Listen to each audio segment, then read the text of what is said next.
আসসালামু আলাইকুম ওয়া রাহমাতুল্লাহি ওয়া বারাকাতুহু। ওয়ালাইকুম আসসালাম ওয়া রাহমাতুল্লাহি ওয়া বারাকাতুহু। আপনারা ঘুমাই গেছেন না জীবিত আছেন? সালামের জবাব একটু ঠিকঠাক করে দেওয়া লাগে। আসসালামু আলাইকুম ওয়া রাহমাতুল্লাহি ওয়া বারাকাতুহু। ওয়ালাইকুম আসসালাম ওয়া রাহমাতুল্লাহি ওয়া বারাকাতুহু। মুসলমানরা মুমিনরা কি এত অল্পতে জিমে যেতে পারে? তাহলে আমি একটু তাক বুঝে দেখি আপনাদের সাউন্ডটা কেমন হয়। নারায়ে তাকবীর, আল্লাহু আকবার, নারায়ে তাকবীর। আল্লাহু আকবার। বাংলাদেশ জামাত ইসলামী জিন্দাবাদ জিন্দাবাদ, জিন্দাবাদ জিন্দাবাদ। বাংলাদেশ জামাত ইসলামী। তাকবীর দিলে শয়তান দূরে চলে যায়, ঠিক কিনা? জয়। শুধু জিন শয়তান না, মানুষ শয়তানও ভয় পায়। কারণ আল্লাহ মহান, এটা বললে যারা আল্লাহকে মেনে চলে না তাদের অন্তরটা কি হয়? কেঁপে ওঠে, ভয় পেয়ে যায়। উপস্থিত আজকে এই কাগুলিয়ার নির্বাচনী সমাবেশের সম্মানিত সভাপতি, অত্র ওয়ার্ডের সম্মানিত সভাপতি, যিনি আজকে প্রোগ্রাম আয়োজন করার জন্য অক্লান্ত পরিশ্রম করেছেন, বাজারের বিশিষ্ট ব্যবসায়ী প্রিয় ভাই আনোয়ার হোসেন, উপস্থিত আজকের প্রোগ্রামের সম্মানিত প্রধান অতিথি। আগামী দিনে যাকে নিয়ে আমরা লাকসাম মনোরঞ্জনে একটি ইনসাফপূর্ণ সমাজের স্বপ্ন দিচ্ছি, যার মাধ্যমে মহান সংসদে আল কোরআনের পক্ষে কথা বলার জন্য, আইন করার জন্য যাকে নিয়ে আমরা স্বপ্ন দিচ্ছি, বাংলাদেশ জামাত ইসলামী কুমিল্লা দক্ষিণ জেলার সম্মানিত সেক্রেটারি, লাকসাম মনোরগঞ্জ সংসদীয় আসনের আগামী দিনের জাতীয় সংসদের সম্মানিত প্রার্থী, বিশিষ্ট শিক্ষানুরাগী, বিশিষ্ট সমাজসেবক, জনবিরোধী জননেতা জনাব ডক্টর সৈয়দ এটিএম সরওয়ারউদ্দিন সিদ্দিকী ভাই, উপস্থিত উপজেলার সম্মানিত নায়েবে আমির হাফেজ মোশাররফ ভাই, অন্যান্য নেতৃবৃন্দ, উপস্থিত সম্মানিত কাগুলিয়াবাসী। আমরা প্রধান অতিথি থেকে মূলত কথা শুনব। যেহেতু তিনাকে আমরা আগামী জাতীয় সংসদ নির্বাচনে দাঁড়িপাল্লার প্রতীকে ভোট দিয়ে নির্বাচিত করতে চাই। কেন নির্বাচিত করবেন, কি জন্য করবেন, উনি আপনাদের জন্য কি করতে পারেন, কি করবেন, সেই বিষয়ের উপরে তিনি কথা বলবেন। আমি যে একটি কথা বলেও শেষ করছি।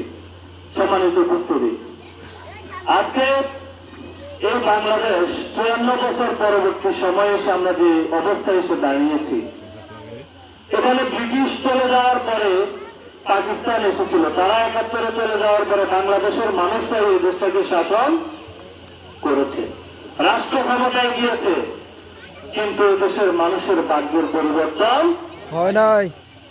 আজকে দেশের বড় সমস্যা দারিদ্রতা নয়, বড় সমস্যা হচ্ছে আজকে সম্পদের বন্টন নীতি, ঠিক কিনা? জয়। সম্পদের অভাব নেই, সুষম বন্টন নীতির অভাব। আজকে সঠিকভাবে যদি বাংলাদেশের সম্পদশালীদের থেকে ইসলামী অর্থনীতি অনুযায়ী জাকাত কালেকশন করা যেত, আর সে জাকাত যদি মানুষের কল্যাণে যথার্থভাবে রাষ্ট্রের মাধ্যমে ব্যয় করা হতো, তাহলে দেশে গরিব থাকতো না।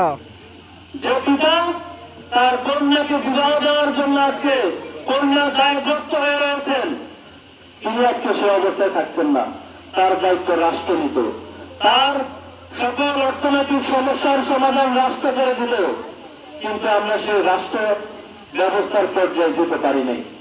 এটা আমাদের জন্য সবচেয়ে বড় ব্যর্থতা। আমরা নেতৃত্ব নির্বাচন করেছি, আমরা জাতীয় সংসদ সদস্য নির্বাচন করেছি, চেয়ারম্যান নির্বাচিত করেছি, তারা সব খোদাগুলোর লোক ছিল না। তারা নির্বাচিত হওয়ার পরে এদেশের মানুষের আমানতকে খেয়ানত করেছে, নিজেদের ভাগ্যের পরিবর্তন করে শত শত কোটি নয়, হাজার কোটি টাকার কি হয়েছে মালিক।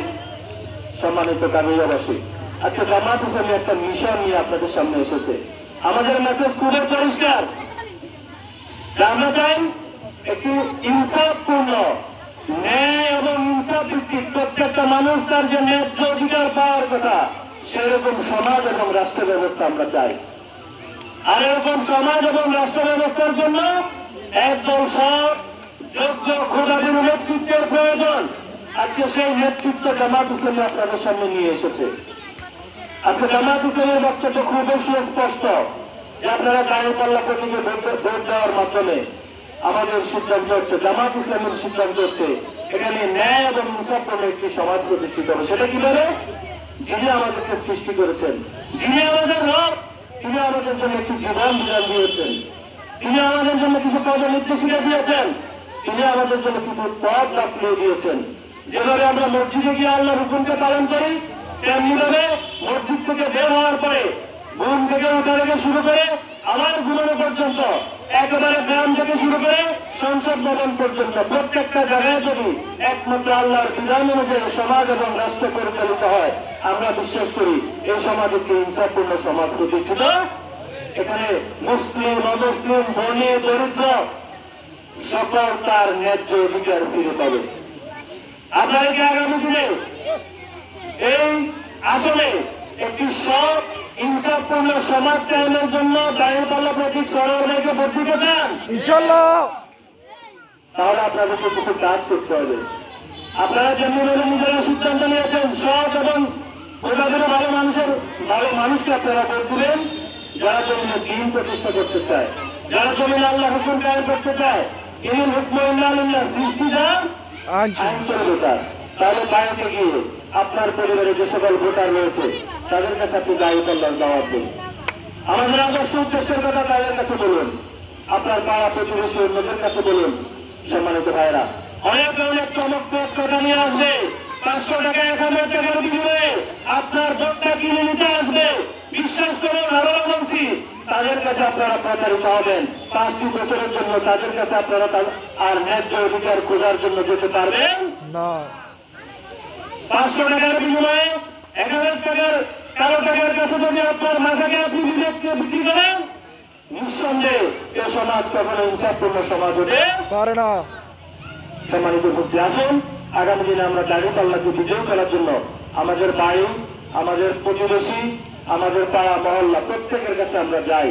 ইনশাআল্লাহ আমরা এটুকু বলবো, আপনাদের বলে যদি আমাদের সরাসরি টিকিটে কাজ করেন, এই আসনের জন্য, গরিব দুঃখী মানুষের জন্য সরকারের পক্ষ থেকে যত বরাদ্দ আসবে, প্রত্যেকটি বরাদ্দ তিনি আমানতের মতো প্রত্যেকটা মানুষের কাছে যথার্থভাবে পৌঁছাই দেবেন। আমরা সেই ওয়াদা আপনাদের কাছে দিয়ে যাচ্ছি।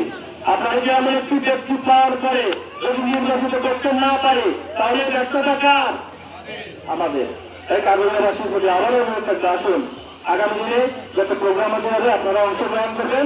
যেহেতু আজকে নির্বাচনী কর্মী সমাবেশ, আপনারা আপনাদের প্রত্যেকের আশেপাশে সবার কাছে দাঁড়িপাল্লার দাওয়াত নিয়ে যান। এই আহ্বান রেখে কথা শেষ করছি। আসসালামু আলাইকুম ওয়া রাহমাতুল্লাহ। ধন্যবাদ জানাচ্ছি আমাদের আজকে অনুষ্ঠানে সম্মানিত বিশেষ অতিথি